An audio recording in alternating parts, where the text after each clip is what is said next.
Está entrando no ar o programa Mídia e Saúde na TV. Oferecimento: Laboratório Carlos Chagas. Confiança, qualidade e agilidade. Esse é o nosso compromisso com você. Clínica de Pediatria Doutora Marielle Wolters. O carinho, atenção e eficiência que seus filhos merecem. Olá pessoal, bom dia, sejam todos bem-vindos a mais um Mídia e Saúde na TV. É sempre uma alegria estar aqui e poder compartilhar as boas informações de saúde com vocês. No programa de hoje, vamos falar sobre as principais medidas para manter a saúde mental dos idosos. Vamos falar também da importância da reabilitação da fisioterapia em pacientes que sofreram AVC. Meu primeiro convidado já está por aqui, é o médico geriatra Dilson Silvestre, com quem eu converso daqui a pouquinho. Não saia daí! Programa Mídia e Saúde na TV.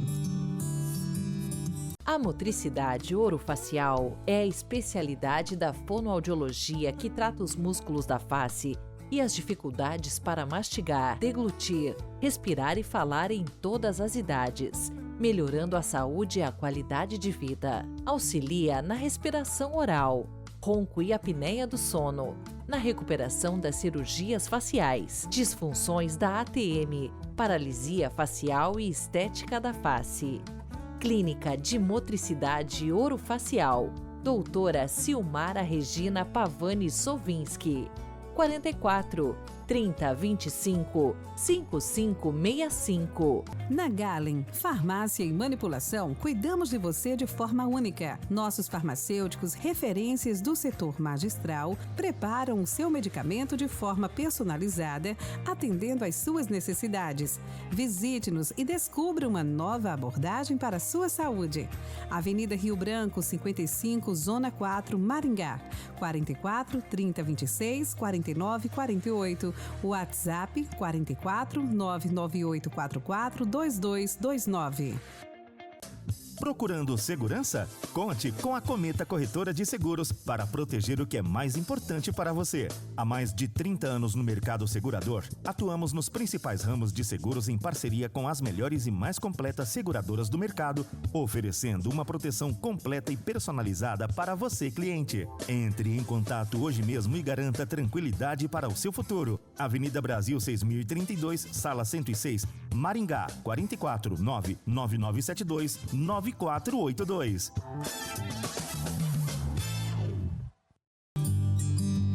Programa Mídia e Saúde na TV. Saúde mental dos idosos. O que fazer para que isso aconteça? Quem vai responder essas e outras perguntas é o nosso especialista de hoje. Doutora Dilson, bom dia, seja bem-vindo mais uma vez ao Mídia e Saúde na TV. Um prazer recebê-lo aqui. Bom dia, meu querido. Prazer é meu. Pelos seus estudos e principalmente experiência clínica, qual a avaliação que você faz de um idoso saudável? Como que você analisa? O que é um idoso saudável? Muito bem. Isso é uma pergunta interessante e é bastante ampla também, né? Mas eu vou tentar diminuir em dois termos, que chama independência e autonomia. A independência é a capacidade de uma pessoa de realizar o que quer fazer, e a autonomia é a capacidade de escolher o que quer fazer. Então, uma depende da outra. Porque, no meu ponto de vista e no ponto de vista da geriatria, o bem-estar e a vida vai além do respirar. É a capacidade de socializar, a capacidade de fazer coisas, de ir no mercado, de sair de casa, de não depender de outras pessoas. Então, eu acho que o bem mais valioso nosso é isso. E é plenamente possível fazer no que se refere às pessoas já idosas, né? Totalmente. E dentro disso, na autonomia, entra muito a questão da saúde mental da pessoa, né? Onde dentro dessa... O que é saúde mental? Por exemplo, um paciente deprimido ou com algum tipo de pânico, alguma coisa nesse sentido, ele tem dificuldades de tomar escolhas, de fazer escolhas, muitas vezes tem fobia social, aquele idoso que fica sentadinho no sofá, que não quer fazer muitas coisas. E a família muitas vezes atrela isso a um comportamento da velhice. Fala, ele é velho e é por isso que ele fica sentado no sofá. Não, isso é negligência. Eu tenho muitos pacientes nonagenários, octogenários, 80, 90 anos, que vivem a sua vida plenamente. Então isso é uma doença. É mais comum no idoso porque tem uma menor reserva química de neurotransmissores, de substâncias que o cérebro precisa para ter energia. Então, com o envelhecimento, isso já acontece. mas isso não é normal e é extremamente tratável, é medicável e o paciente melhora esse comportamento, sabe? Doutora Dilson, uma atitude que vocês têm recomendado bastante à comunidade médica é a prevenção diante de qualquer doença, né? No que se refere a problemas relacionados à saúde mental ou a problemas com relação à saúde mental do idoso, o que você diria? Quais seriam os caminhos mais recomendáveis para que ele realmente possa chegar na terceira idade, que se chama muito hoje da melhor idade, né? Com saúde mental, com qualidade de vida mental? Sim. Eu gosto muito de simplificar as coisas para que as coisas fiquem mais fáceis de ser compreendidas. Então, assim, eu sempre falo que para a gente ser feliz, a gente precisa de duas coisas, que são difíceis, mas são simples de ser entendidas. Amar o próximo e amar a si mesmo. Quando você ama o próximo, você tem atividades sociais, você consegue exercer o perdão, você consegue exercer uma série de coisas que não te trazem empreendimentos no sofrimento. E quando você ama E quando você ama a si mesmo, você se cuida, você vai fazer atividade física, você vai procurar fazer uma alimentação adequada, você vai procurar aprender coisas novas, então você vai se estimular, se admirando. E isso tudo está dentro do contexto de saúde mental para o paciente não desenvolver o que a medicina emplaca na dicotomia de ansiedade e depressão, sabe? Dois problemas que se fala muito, não sei se são sinônimos, né? A demência e o Alzheimer, né? O que poderia ser feito? O que uma pessoa pode contribuir, de que forma, com atitudes, para prevenir esses problemas? Legal. O Alzheimer, ele contém na demência. O Alzheimer é um tipo de demência. Ela virou o bombril das demências. Hoje em dia você não tem outras marcas de esponja de aço. Mesmo que você tenha, você vai chamar de bombril. Então, houve uma confusão nesses termos, justamente porque é muito comum isso que você me colocou. A confusão entre o que é demência e o que é Alzheimer, qual é a diferença? Não há diferença, porque o Alzheimer é um tipo de demência. Tá? Ela é responsável pela maior parte de casos de demência, mas tem outros mais de 100 tipos de demências, tá? Existe a vascular, corpúsculos de Levy, Huntington e outros, tá? Como que a gente faz para evitar elas? Não é nada fora do que a gente já conhece, a gente vai falar mais do mesmo. Então a gente precisa ter bons hábitos em relação a uma atividade física regular, a gente precisa ter essa atividade, existem formas de fazer atividade física, então o médico ele tem que saber orientar esse paciente no que é melhor naquela faixa etária. Ter uma boa alimentação, livre principalmente de alguns itens como açúcar, trigo, frituras, bebida alcoólica, tudo isso são prejudiciais para o cérebro, isso inflama o cérebro, fazendo que essas doenças aconteçam. Controle de doenças crônicas, uma vez que já está estabelecido, pressão alta, diabetes, essas doenças o paciente ele precisa deixar elas todas reguladinhas. Saúde mental, extremamente importante no contexto de demência. Quem tem depressão na terceira idade tem uma chance aumentada de desenvolver demência de Alzheimer. Então você precisa ter essa condição que a gente já comentou sobre a saúde mental, que elas são interligadas. Muitas vezes a gente não sabe se o paciente ainda está deprimido ou se ele já desenvolveu uma forma apática de demência. É um meio ali que é difícil até de você diferenciar na hora que o paciente chega no consultório, que é o começo da demência ali, sabe? E por fim, dormir bem. O sono é extremamente importante. A insônia também é um fator de risco para que o paciente desenvolva demência, porque no sono reparador é onde a gente consegue limpar o cérebro de substâncias tóxicas que a gente produz no funcionamento do dia a dia. Entendi. Então, na verdade, a demência ela provém de um conjunto de fatores, né? Não é um fator isolado.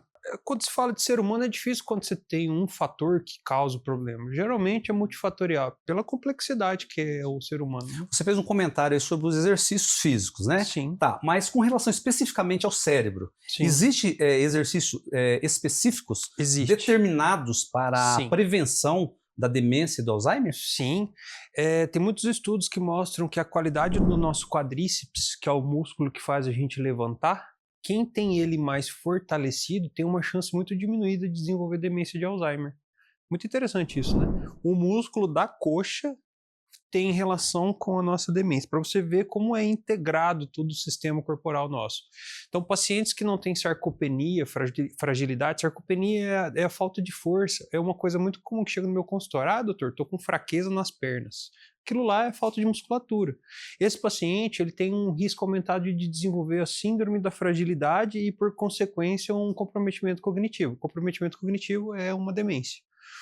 Outra coisa, ou seja, o que a gente tem que fazer? Exercício para fortalecer essa musculatura. Como é que faz isso? Musculação.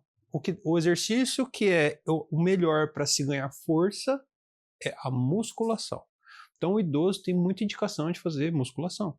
Outra condição muito importante dentro desse contexto é a atividade física aeróbica. Atividade física aeróbica é onde você faz um exercício de resistência, que é que você acelera seu coração lá até 120, no idoso 110, 120, e mantém esse coração acelerado por uns 30 minutos.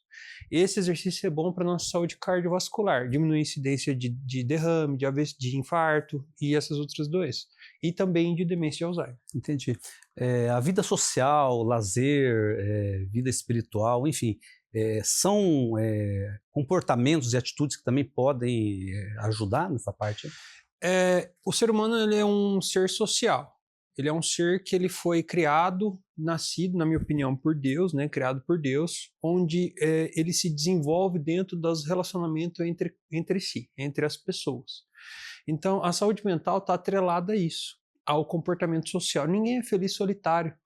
Então, essa condição de sair de casa, viver a vida e tudo que ela tem de bom para nós é fundamental para ter saúde mental. E ter saúde mental é fundamental para não desenvolver demência.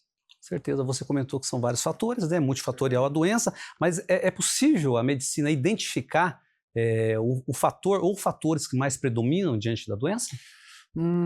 É difícil você falar sobre vilões, sabe, em medicina, porque cada paciente vai ter uma história diferente de vida e um fator que vai ser mais preponderante naquele caso.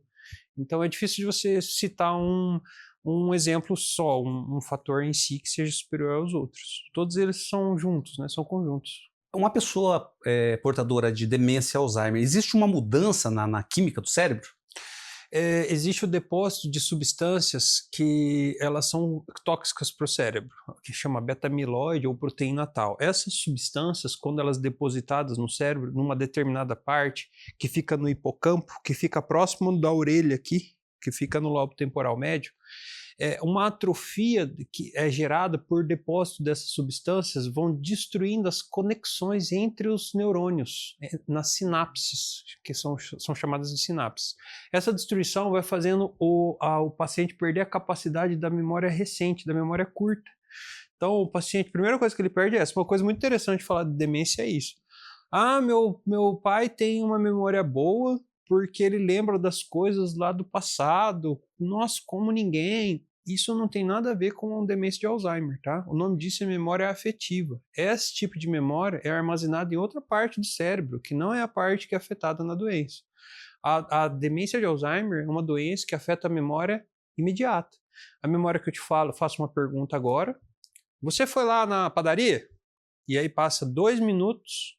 Você foi lá na padaria? Como se ele não tivesse feito essa pergunta 2 minutos atrás. No entanto, ele pode lembrar de coisas passadas. E o paciente pode desenvolver a doença, chegar a ficar acamado, com muitos anos de doença e lembrar de coisas do passado perfeitamente. Então, a memória afetiva, que é ligada em alguma emoção, boa ou ruim, pode ser um trauma também, ou pode ser coisas boas, coisas que ele viveu, que ele se lembra muito bem, coisas que trazem alegria para ele contar para as pessoas, é armazenado numa parte que não é afetada pelo Alzheimer. Então, ele pode ter essa memória antiga preservada. Doutora Adilson, de uma forma clínica ou por meio de exames, é possível supor ou prever que um determinado paciente está propenso a desenvolver o Alzheimer? Sim, temos hoje nós temos ferramentas que elas nos conferem risco. Então, se o paciente tem um risco aumentado, tem testes genéticos que a gente pode fazer, tem um tipo de ressonância especial que a gente não tem aqui na região. Tem a coleta de um líquido que a gente coleta na espinha, que é o líquor, para análise dessa beta-amiloide que eu comentei com você. Então, se a gente tiver esses exames alterados, significa que o paciente vai ter doença? Não, não vai ter, não significa isso. Significa que ele tem um risco aumentado de desenvolver essas doenças. Eu até não gosto de falar muito sobre esses exames ou pedir esses exames para os meus pacientes. Por quê? Porque como isso não é uma certeza e não vai mudar o que a gente tem que fazer para cuidar da saúde, que é bom hábito, que é tudo isso que a gente já comentou, então eu não vejo aplicação prática desses exames. Então a gente não tem... E por não haver também nenhum tratamento modificador da doença, modificador da história da doença, ou seja, não tem nenhum remédio que a gente toma, comprimido, em forma de comprimido ou líquido.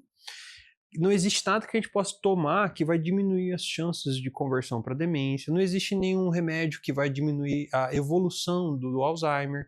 Existe uma molécula nos Estados Unidos, que é o adecanumab, que é um imunobiológico, que quando chegar no Brasil vai custar um apartamento, e que ele diminui a taxa de conversão dos pacientes com comprometimento cognitivo leve. Talvez quando essa molécula ficar um pouco mais popular, mais acessível, a gente tenha algum tipo de benefício nesses exames de diagnóstico precoce. Enquanto isso não acontecer, hoje não tem nenhum tipo de aplicação prática esses exames. Certo. Doutor, é um hábito assim quase que corriqueiro, as pessoas buscam os especialistas, vocês, né, quando está diante de uma doença, diabetes, a glicose já alterada, colesterol, cálculo renal, enfim, né? A questão das doenças ligadas à terceira idade, né, aos idosos, né, é interessante começar a trabalhar previamente, né? Não tem que esperar chegar na terceira idade ou se tornar um idoso para cuidar, né? Aliás, eu acho que é extremamente positivo, saudável, começar previamente já a cuidar, né? Certamente. Essa é uma luta que eu faço, sabe? E eu compreendo o que as pessoas pensam que o geriatra faz. Geralmente as pessoas pensam que o geriatra é o médico do idoso frágil. Aquele idoso que anda de bengalinha, que anda com dificuldade, que já está com dificuldades de memória. E eu sou médico dessa população também. Eu atendo esse público. Mas a ideia do geriatra, e principalmente minha, eu gostaria que as pessoas não passassem por isso. Eu gostaria que elas vivessem sua vida abundantemente até o último dia que Deus permitir. Então, quanto mais cedo você chegar no... A gente começa a envelhecer nos 40 anos. Então, você já passou dos 40, né, Anderson? Então, depois dos 40, a coisa vai dando uma... declínio, diminuir. Né? Isso. A gente vive o ápice em torno de 35 a 40 anos. Depois disso, é ladeira abaixo. Então, a gente vai diminuindo performance clínica, performance física, performance cognitiva. A gente vai diminuindo nossa performance. Nesse momento, a geriatria, o que é o gerontólogo? É a pessoa que estuda o envelhecimento, que começa aos 40 anos. Então, ali, perto dos 40 anos, seria a melhor fase de você procurar um geriatra. Muitas vezes não é nem para ele te dar um remédio, algo nesse sentido, mas para te orientar. Porque a geriatria tomou esse espaço de medicina preventiva onde não tinha ninguém. Existiu o cardiologista, existe o uro e existe o ginecologista, que teoricamente são os médicos horizontais das pessoas, que vão acompanhando eles ao longo dos anos.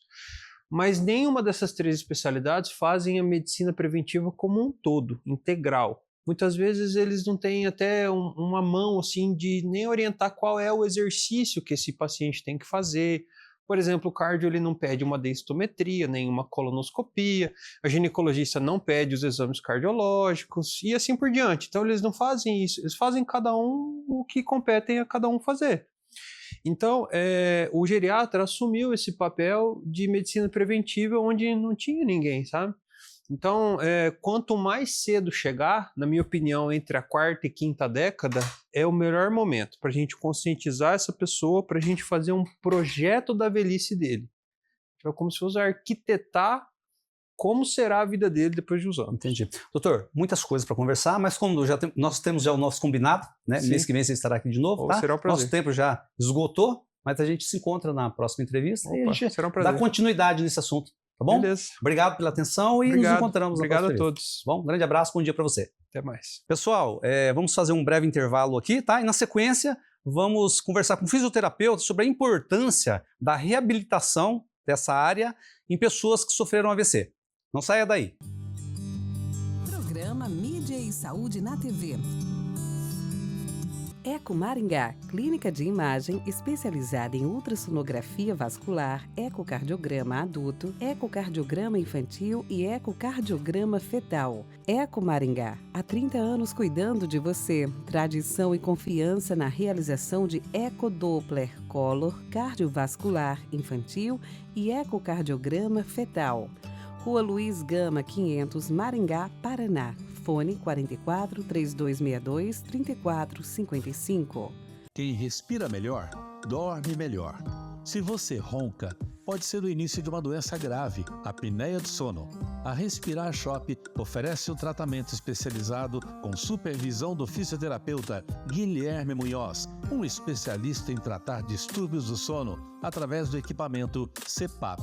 Fale com a Respirar Shop pelo WhatsApp 98802-2334.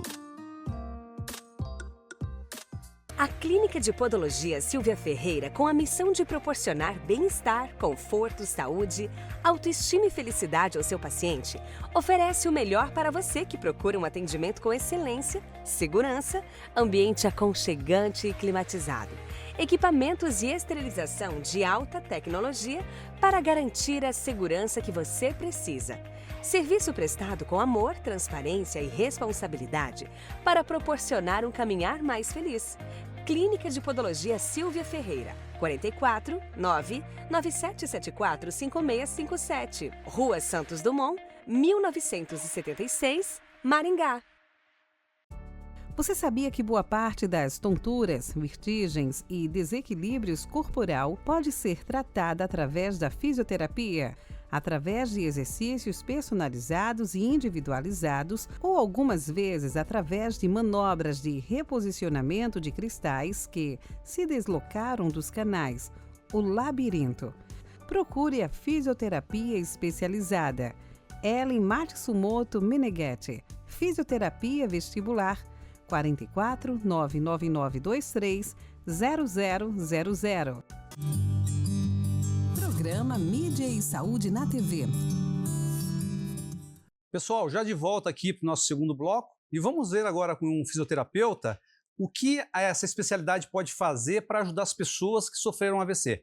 Pedro, é um prazer recebê-lo aqui pela primeira vez no Mídia e Saúde na TV. Seja bem-vindo. Obrigado, Aderi. Eu que agradeço a oportunidade de estar aqui. Aliás, você chegou recentemente em Maringá, né? Veio do Rio de Janeiro, né, Pedro? Exatamente. Estou há 3 meses aqui na cidade, gostando bastante. Vim em busca dessa cidade que todos falam que é a melhor cidade para se morar no Brasil e desenvolvendo meu trabalho por aqui agora. Tá certo. Ô Pedro, a fisioterapia ela pode contribuir bastante para quem sofre AVC, né? Considerando que um paciente que passou por essa doença, ele fica com bastante limitações, né? Sem dúvida, Aderi. Quando a gente fala do AVC, a gente tem uma interrupção do fluxo sanguíneo ali para o encéfalo, né?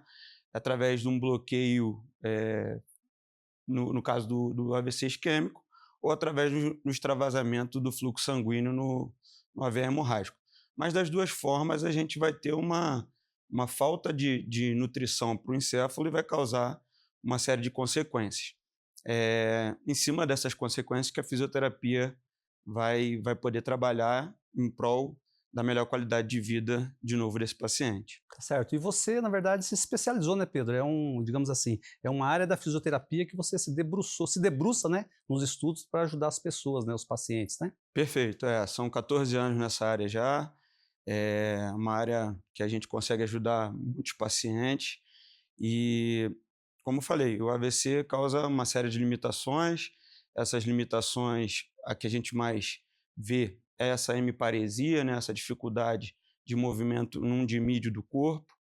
E a gente está ali para ajudar esse paciente a voltar às atividades de vida diária, voltar a melhorar a locomoção.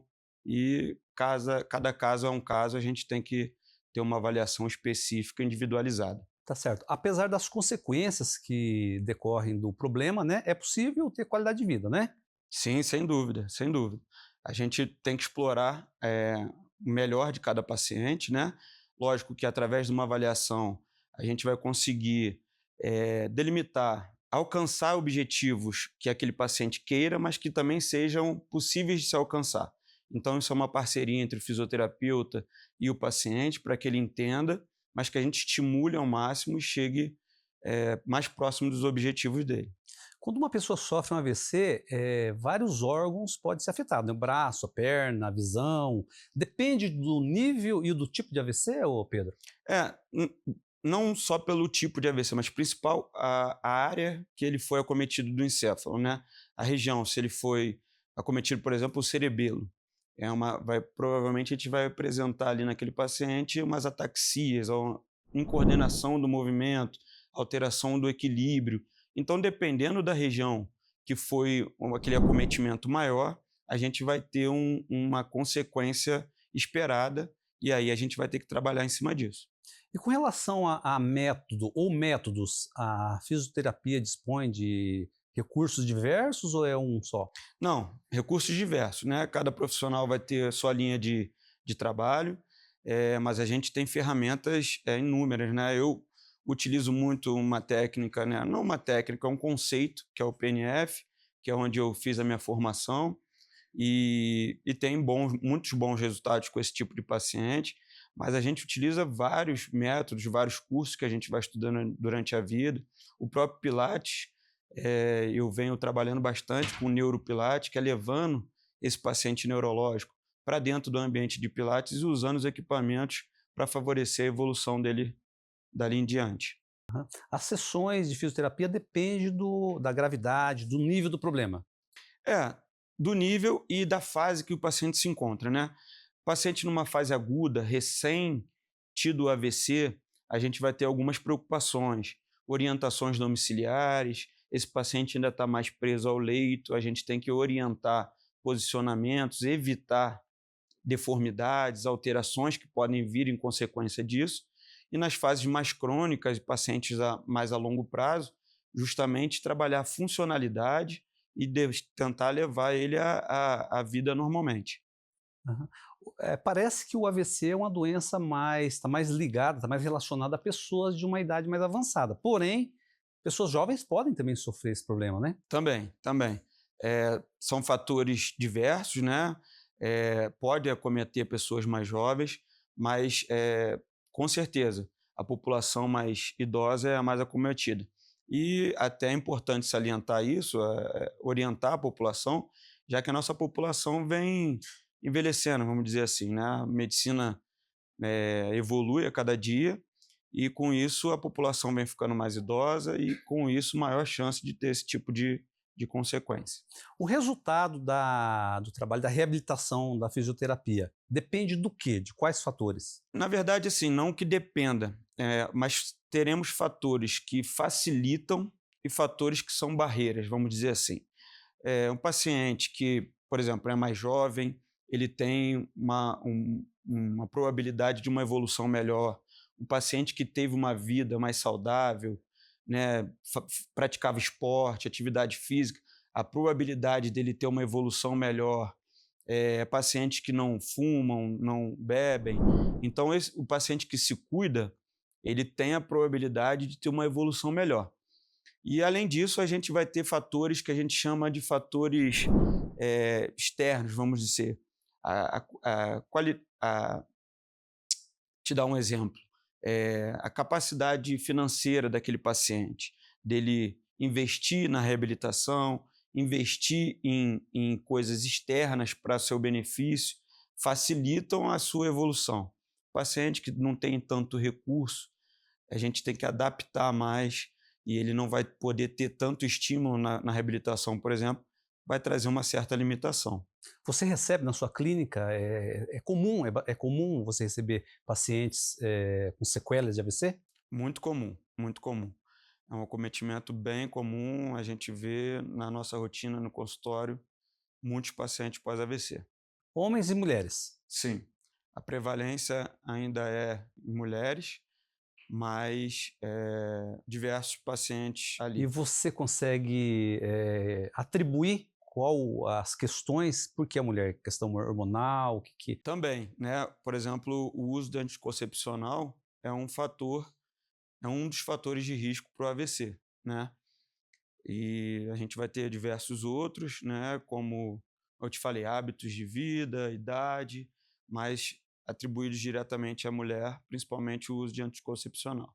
Você chega a casos, Pedro, de pacientes que estão assim, praticamente paralisados, sem os movimentos, ou não? Sim, na fase aguda, como eu te falei, na fase inicial, a gente tem um quadro mais de plegia, que a gente chama. Uma hemiplegia, aquele dimídio, aquela perna, aquele tronco, aquele membro superior, ele está plégico, ele está sem movimento.